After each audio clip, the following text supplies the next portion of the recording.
Nabi. Emang ada berkahnya apa nih perayaan Maulid? Emang Nabi punya berkah? Lah, ini ngajinya cuma sama tetangga sebelah. Nabi punya berkah nggak? Nabi ada berkahnya nggak? Yang pertama ada satu sirah nabawiyah. Saat Nabi kalau mau ngeludah ngedaham, Nabi kalau mau ngeludah itu ngedaham. Saat ngedaham, sahabat bangun, tangannya langsung disodorin di depan Nabi. Ludahnya ditaruh di tangan sahabat yang pertama. Saat Nabi taruh ludahnya Nabi, diusap sama sahabat dari ujung kepala sampai ujung kaki. Nabi mengatakan apa? Wahai sahabatku, engkau tidak akan pernah masuk ke dalam neraka Jahannam. Ludah Nabi berkah, nyingkirin orang masuk neraka. Ludah kita sama nggak sama ludah Nabi? Yang menangkap ludah kita siapa? Ada lagi yang lebih ekstrim. Nabi tiap hari makan, iya. Nabi tiap hari makan, baik. Tapi pernah Nabi 7 hari nggak makan, 3 hari nggak makan, iya. Kenapa? Karena beliau khawatir tatkala umatnya di akhir zaman ada yang kelaparan, beliau dapat merasakan kelaparan umatnya di akhir zaman. Kita sampai kini hari udah pernah kelaparan belum? Selama 7 hari pernah nggak makan? Di dalam riwayat dikatakan apa? Sayyid Muhammad bin Ali al-Maliki, semua itu sudah ditalangi oleh Nabi Muhammad sallallahu alaihi wasallam. Coba kebayang, ada berkah nggak berarti? Ada lagi yang lebih ekstrim. Nabi kalau buang air besar, maaf ya, Nabi kalau buang air besar itu saat kotorannya keluar, bumi terbuka, tanah terbuka, kotoran Nabi dimakan sama bumi. Kita siapa yang makan? Lele aja kata doyan. Beda nggak kita sama Nabi? Kotorannya itu udah beda. Itulah kemuliaan Nabi Muhammad sallallahu alaihi wasallam. Ada satu riwayat lagi.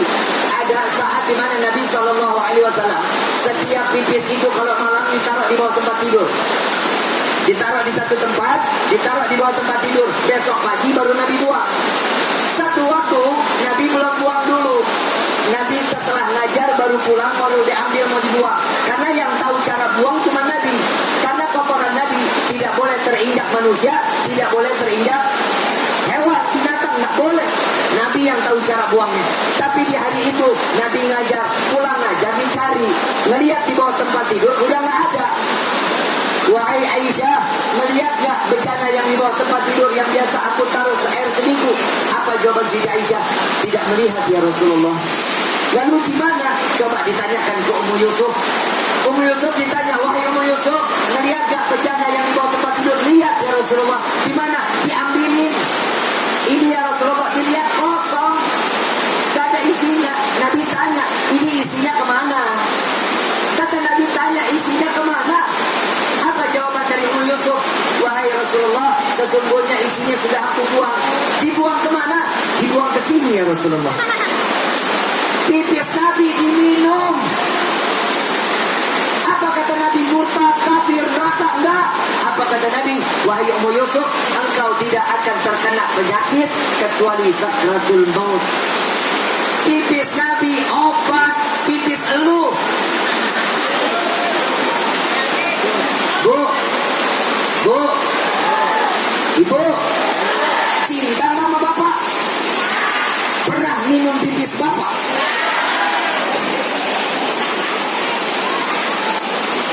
Beda nggak kita dengan Nabi? Beda, mulia nggak Nabi? Jangankan jasadnya, kotorannya aja mulia. Luar biasa, sallu ala Nabi Muhammad. Mau lagi yang lain? Mau lagi yang lain? Saya simpan ntar buat Isra Mi'raj. Isra Mi'raj biar mudah ngaji maksud gua. Insya ayyuhal hadirun jamaah rahimakumullah. Terakhir dari saya bukan nggak mau lama-lama Kiai. Kehadutan gini mah saya benar-benar nggak tega ngelihatnya. Tapi mudah-mudahan lelahnya kita dihitung nilai ibadah di sisi Allah. Amin ya rabbal alamin.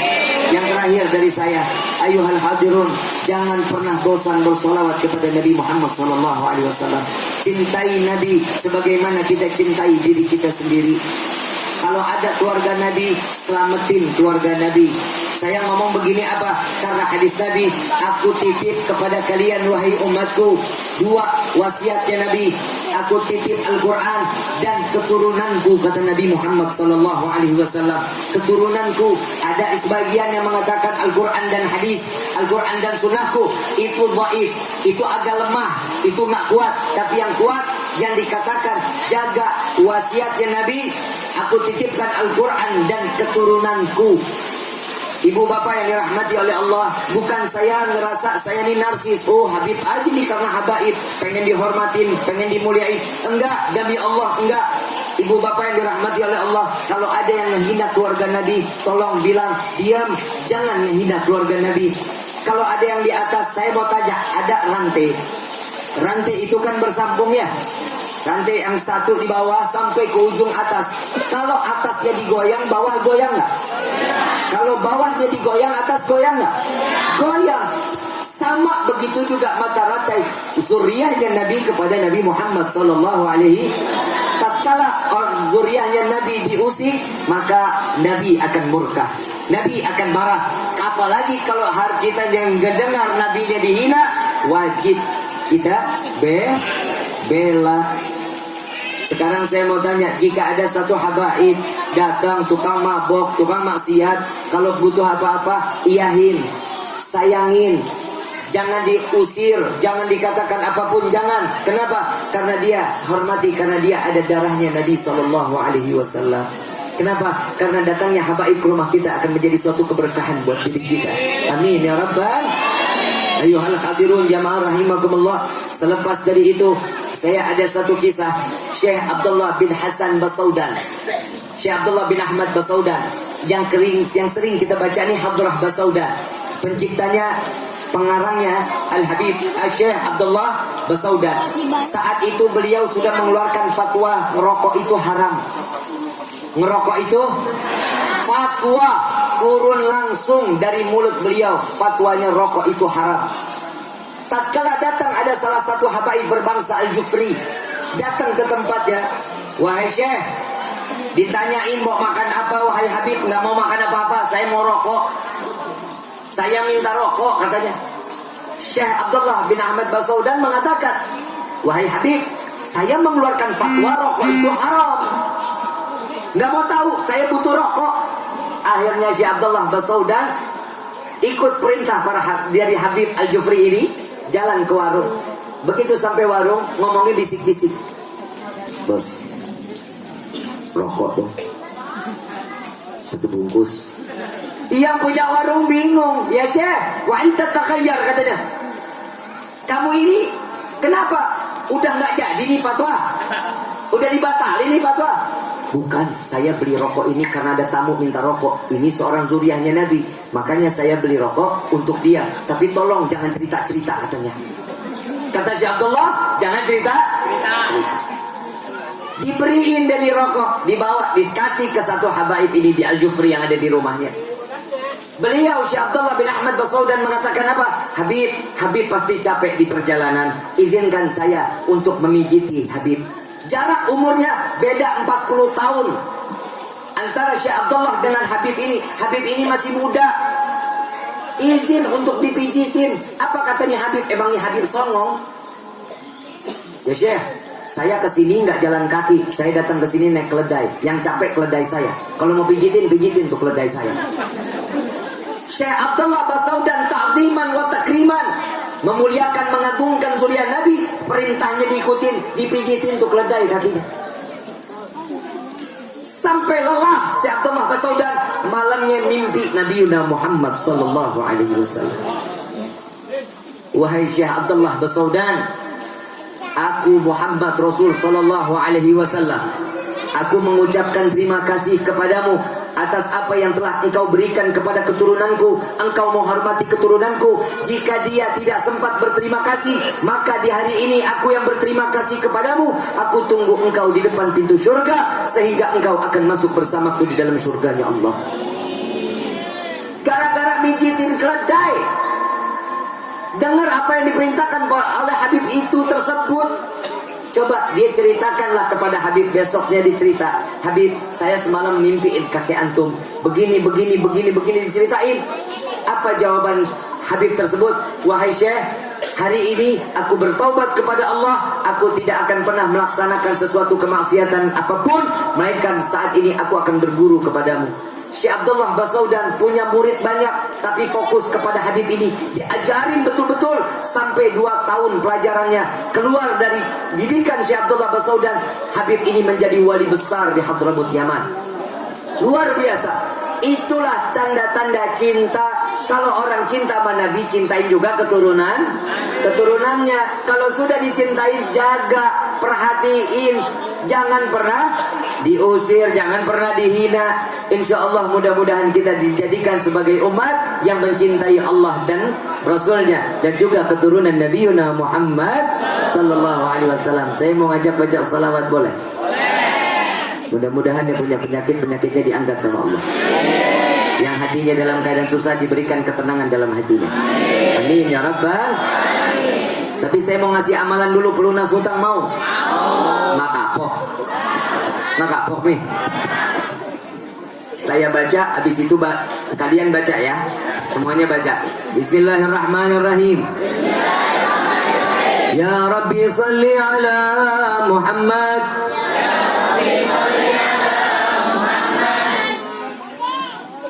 Ya Rabbi salli ala Muhammad. Waftah minal khairi. وافتح من الخير كل مغلق يا ربي صل على محمد وافتح من الخير كل مغلق يا ربي صل على محمد وافتح من الخير kulla mughlaq. Baca ini dibaca 10 kali setelah subuh. 10 kali setelah sholat subuh baca ini 10 kali. Dan setelah asar atau maghrib dibaca 10 kali. Insya Allah kontan. Saya pernah ngejalanin. Ini mau dengar ceritanya gak? Pulang kerja aja dah. Isra Mi'raj saya ceritain. Ibu bapak yang dirahmati oleh Allah, kemarinan saya sempat nggak punya apa-apa. Mobil saya ditarik leasing, kontrakan saya nggak bayar selama 8 bulan. Tanya Ustadz Maman tahu betul. Saya bilang Ustadz Maman doain saya. Keadaan memang udah keadaan gini. Kenapa? Jadwal Allah. Nggak ada jadwal. Tahlil nggak ada. Yang mati nggak pernah ngundang. Baca tahlil cuma di Zoom. Transfer 200.000. Tapi subhanallah ada hikmah di balik itu. Habib ngelihat keadaan saya. Karena waktu itu Habib nggak ketemu saya, Habib Gures nggak ketemu saya. Saya video callan. Kenapa Ki? Kayak lu beda nih. Iya Bib, saya naik 18 kilo. Jadwal nggak ada, tapi naik berat badan 18 kilo tuh. Begitu saya ditanya, Habib, Kiki, apa? Saya lagi dengar katanya mobil ente ditarik leasing. Iya Habib. Ini ada amalan nih dibaca. Saya pikir mau ngasih duit. Kasih amalan, tapi yakin. Saya baca lah nih amalan ini. Ya Rabbi salli ala Muhammad waftah minal khairi kulla mughlaq. Dibaca 10 kali habis subuh, 10 kali habis asar, 10 kali ba'da maghrib. Itu bebas tuh dibacanya kapan, pokoknya habis subuh wajib. Saya baca itu, mobil saya ditarik leasing 11 Maret. Saya baca amalan ini tanggal 14 Maret. Tanggal 4 April Allah kirimin orang beliin saya mobil, Pak. 4 April Allah kirimin, namanya orang Kaliaren, namanya Jono. Namanya Jono, bos online.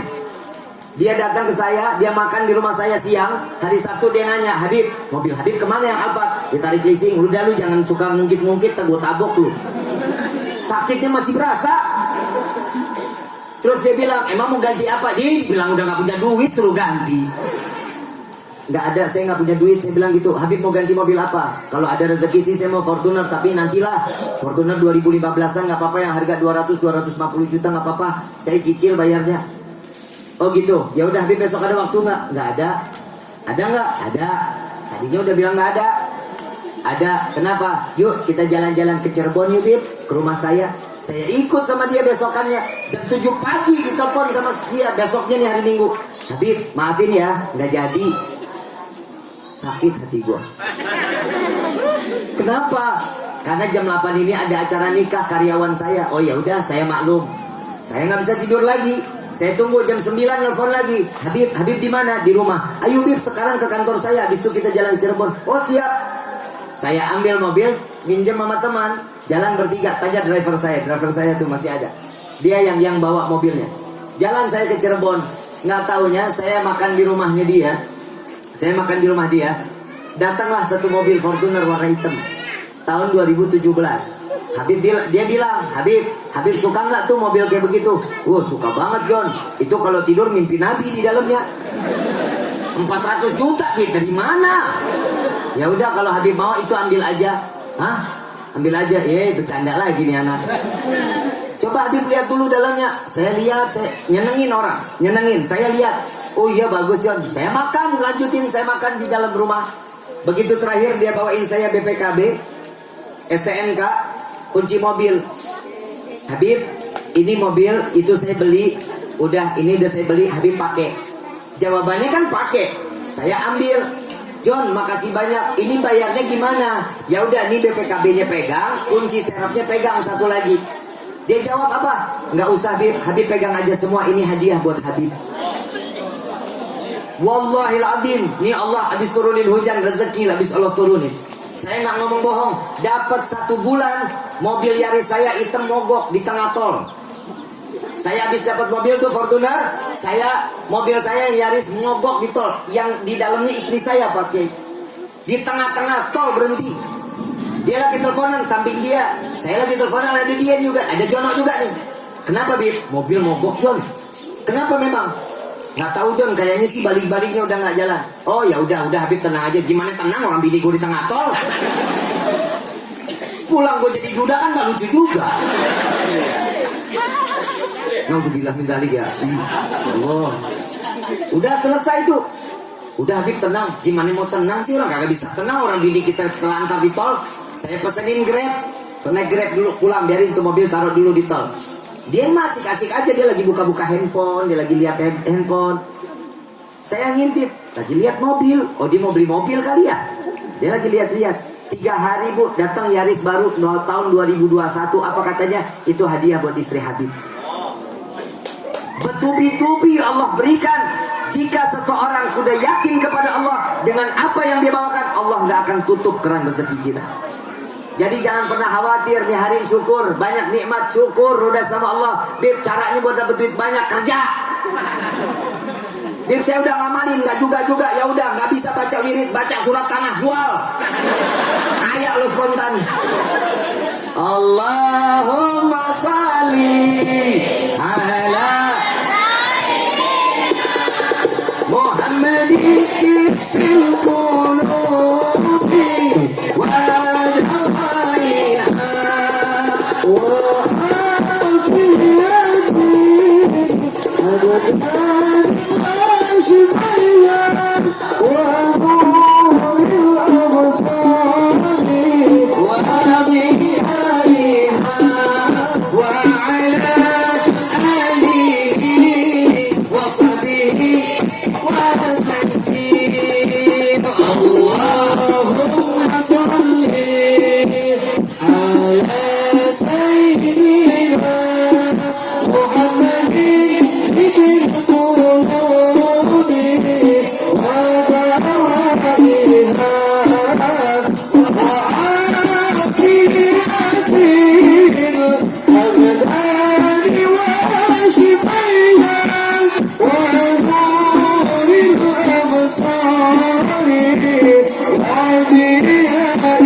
salawat ashgil wa ashghilin zalimin bil zalimin.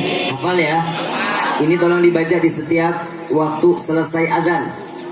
Subuh, zuhur, asar, maghrib, isya. Selesai azan baca salawat ini. Mudah-mudahan jika ada orang yang ingin berbuat zalim kepada kita, Allah hancurkan mereka dengan kezaliman mereka. Jika mereka berkelompok ingin berbuat zalim kepada kita, Allah cerai-beraikan mereka. Amin ya rabbal. Dan kita juga minta kepada Allah mudah-mudahan guru-guru kita dijauhkan daripada orang-orang yang akan berbuat zalim kepada dirinya. Dan khusus Al-Habib Muhammad Rizik bin Husin Syihab, semoga Allah segera dibebaskan oleh Allah Subhanahu wa taala. Dijauhkan dari segala bentuk kezaliman, dimenangkan di dalam perjuangannya. Amin ya rabbal. Allahumma shalli ala sayyidina Muhammad wa ajmili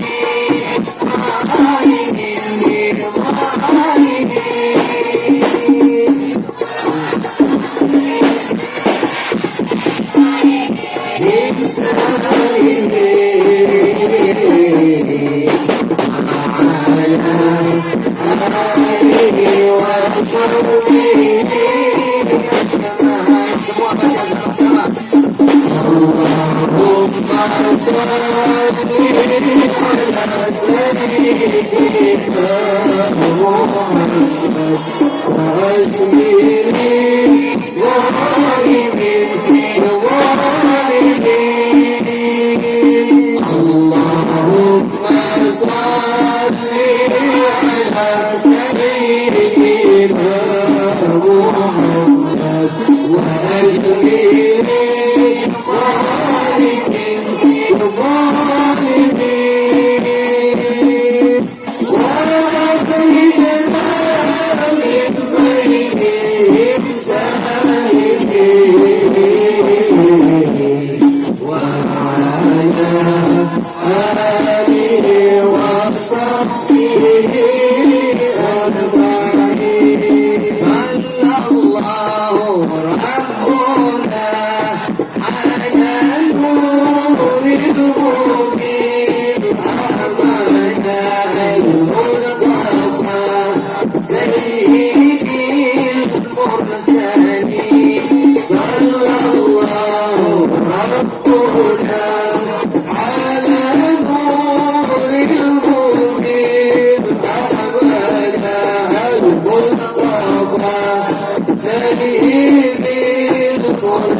Wa